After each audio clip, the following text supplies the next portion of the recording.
Welcome to the Slop Temple. We pray this video helps.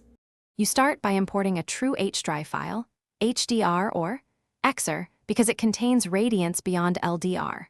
Open the World tab, add an environment texture node, and load your Hdri. This gives realistic lighting and reflections.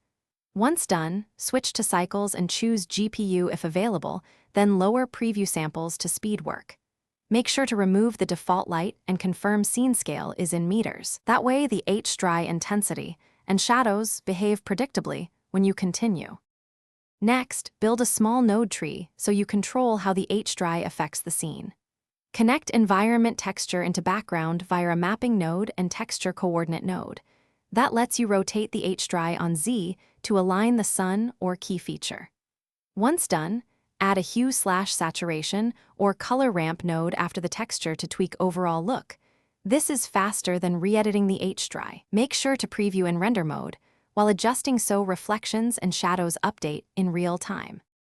For final steps, tune overall intensity with the background strength or an exposure node. This balances scene lighting versus camera exposure. If you need Hdri for reflections but want a different visible sky, use light path to mix a visible background with a reflection-only Hdri.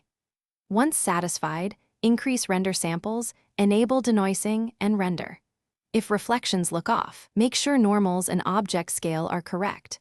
That common error breaks lighting and is the first troubleshooting step. Thanks for watching. Consider subscribing if we helped you.